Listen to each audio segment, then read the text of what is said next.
Hello everybody, welcome back to a video. This is a how-to test, essentially. As you can see, I've got a tarantula here. This is a, if I can say it right, a Pochiothera striata, just P striata. Striata. She's fairly decent. You can see my reflection. She's a fairly decent size. If I put my thumb on one finger, I can just reach the other leg with my index finger. So she's a decent sized tarantula. As you know, I'm usually not afraid of most critters. This one I am afraid of. And the reason for that is that she's got a very nasty bite, and she's a little, she's grumpy. She's not a happy tarantula. Typically when I walk into the room, if I don't keep it in this corner over here, away, like blocked by this shelf, if she's in somewhat open area, she'll do a threat pose. She'll raise those front legs and she'll show this yellow all along the front of her. She's white on the back legs and yellow on the front. She'll show that off, and just a threat pose. I want to feed her. She's not even responding to me poking with a rubber band. So I want to feed her. I've got some crickets here, but I read and heard that you can get baby roaches to do some cleaning for you. So I got a bunch of little roaches there, and what I'm going to do, there's 8 of them. I don't know how many I should put in there. If I put an adult roach in, she'll eat it, so we went for the babies. So what I did is, what I was planning to do was to scare her into her burrow down here, this black circle. I wanted her to go in there and take a red Solo cup, plop it over the top, and do my cleaning. This is a very small entrance to here, so getting things in and out is difficult. Like down in the bottom here, can you even see down that far? See, it's pretty nasty in there. We've got an old molt here. She stacked some boluses here. I need to change the water out, so this is a very large water dish for this tarantula, but typically she'll bury hers, so I thought I'd put a bigger one in there and try that out. But my friends, I'm not, I don't want to stick my hand in there. Just, frankly, she's intimidating. She's big. Big for what I'm used to anyway. I need to get her out of the way so I can open this up. I left a handle off of here. If you can see that, let me put the camera up there. You can see that there's a hole there. I left a hole there. It's quite rigid getting this thing on and off. It just, there she goes. It just doesn't come on and off very easily. So I did that intentionally just in case the kids got through the locked door to my office in here. Anyway, safety first, right? So first thing I need to do is get her out of the way. Second thing I want to do is pull the nasty water dish out. Maybe I should feed her first. That's what we'll do. We'll put some crickets in there and give her something to chase after that's not me. Bear with me for a moment while I open the hatch. I always get the crickets right here ready. Fortunately, these bags are stiff enough that I can just, I can grab them by the top like this, straighten up, and I give them a nice pathway to walk out of. And then I will open the top. She'll move out of the way because she's easily agitated. There she goes downward. I want to be very careful because she will come out of here, and she'll come out of here like grease lightning. So, come on, crickets. In you go. Let's go. You're highly nutritious little friend. There she goes down into a little hidey hole corner. Boy, she's gone deep in under her hidiness. So she's gone under there. I think I'm just gonna let her hide back there. But what I need to do is get this out. It's not a good idea to have that in there. So, step number 1. Look for tongs. Or any way that I can grab a hold of that thing without needing to use my hand. So let's see if I can see. Yeah, she's back behind her water dish. Problem number 2 is I do not see her anywhere. I'm going to be right back with a light. Alright, I'm back. Ran up to the kitchen and got some tongs. Some hefty, long tongs. So, here goes. I really do not want to get bit, but I've said that already. Let's go get bit. If I get bit, yeah.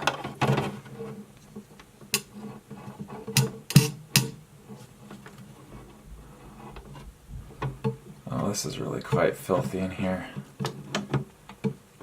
I'm trying to grab the really nasty web here. Got some. Not enough. I'm just going to plop it on the desk. Like I said, the priority is not to get bit. Oh, jeez. Grabbing the bark. This entrance is so bad. I designed this thing so poorly. Alright. I do not see her. I do not like not seeing her. Oh, it's all up in the crap there. Alright. Yeah, I don't see her. That makes me real nervous. I do not see her anywhere.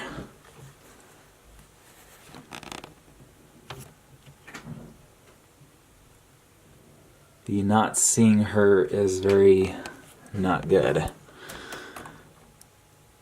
Well, there she is, right back there. Okay. Can you please just stay back there for a minute? I got some work to do. Thank you. Put you guys down. Are we zoomed out? Yes, we are. Alright, so I'm going to start picking up some of this web and get it out of there along with the nasty leaf litter. The plastic leaves are okay when they work. Alright, she's not moving. I'm watching her and just glancing at what I'm doing. I don't like that. Okay. Now to get the bowl. It smells like earth in there. Like a little damp. Like if you were to go into a forest and dig, it doesn't smell rotten, which is very good. Step one accomplished. We got the bowl out, and she is still hiding back there. If you can kind of see her back there. Yeah, she's got a really pretty markings on her abdomen. Okay, so we're gonna let her be there. I can clean some of this out, I think. If I can get my tongs. No, the problem is the doorway's too narrow. Let me show you. See, I'm hitting the top here, so the angle's bad. So I literally can't grab stuff in the front unless it's sticking far enough into the enclosure. But again, I'm keeping my eye on her. If she fidgets, moves, threats, anything, I'm out. Like, yoink, door closed, out. And the thing of it is, though, she's faster than me. A lot faster. Her reflexes are a lot faster. Everything is faster. So, I'm going to grab a little bit of this old web off of here. I think that'll do. We got a lot of it out. Now, so that's step one. Step two, there's the mess, gross. Step two is I'm going to introduce some cockroaches, some dubia, baby dubia, Dubai. I don't know how everyone says, a little different. She might eat these. Hopefully she doesn't. They're small enough that I hope she doesn't. And while I'm only going to put 4 in there. That should be like paradise for 4 cockroaches. And so this is how I do it. They're all in that corner right there. I just use a finger to separate. So we got 3. There's 4 right there. And then I grab the rest. Being careful not to squish them. And I just put them into my fingers like that. So they're down inside there, and the rest are over here. So we got 4 cockroaches jumbled up right there. Now I'm going to go ahead and plop them in the enclosure. And we're going to call it good for now. We'll check back. Oh, she's moving a boot. She's moving around.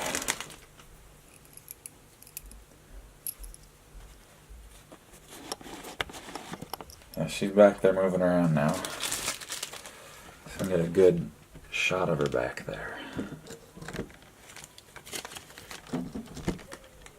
I know a lot of you can be like, "Oh my gosh, it's a speeder. Squeeze it with fire.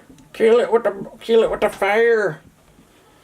But I think she's beautiful. A real creepy crawler, though.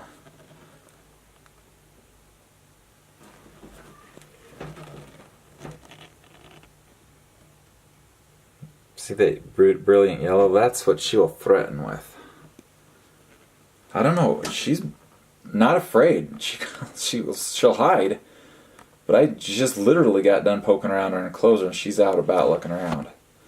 Anyway, I've moved the water. She's probably not happy about that, but she'll deal. She has not got any of the crickets. I wonder if she's in pre-molt.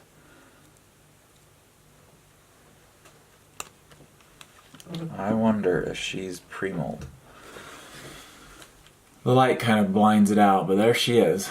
Crickety crawling around. Alright, now I gotta separate the 4 cockroaches again. Blow the bag up and separate out 4 COCKROACHEs.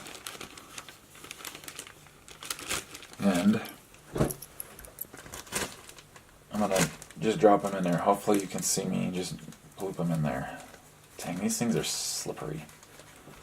Little buggers, they can get around. Alright, so I don't like that. Please don't come up. I'm trying to help you out here. Whoa.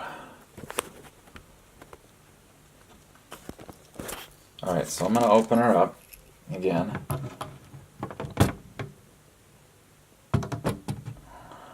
And just whoa.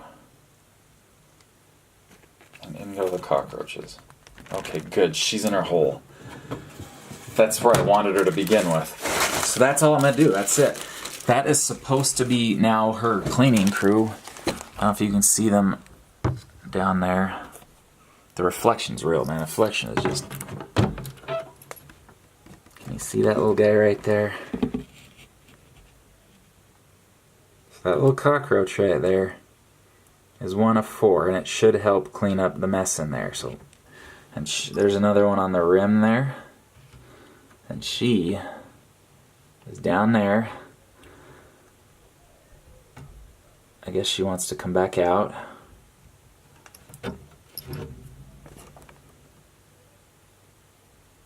But there she is. And hopefully those cockroaches will eat the boluses, which is the leftover food, and whatever else nonsense is in there. Now the substrate's somewhat wet, so I'm going to leave the bowl out for now. But there we go, ladies and gentlemen. That's how you clean it out. You got to remember the tarantula's in charge. You want to let her be. Always keep an eye on her. And with an arboreal tarantula like this one, the bite is very nasty. You just want to let her be in charge. Let her dictate what you do, and be very careful not to disturb her too much.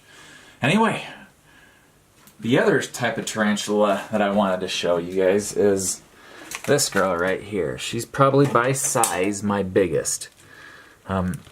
She's also pretty calm. You can see my finger compared to her. She is also fairly messy, and I'm going to do the same thing. I'm going to throw some cockroaches in there. There you go. And let them clean up the mess. But that right there is a salmon pink birdeater, Striata Parahybana.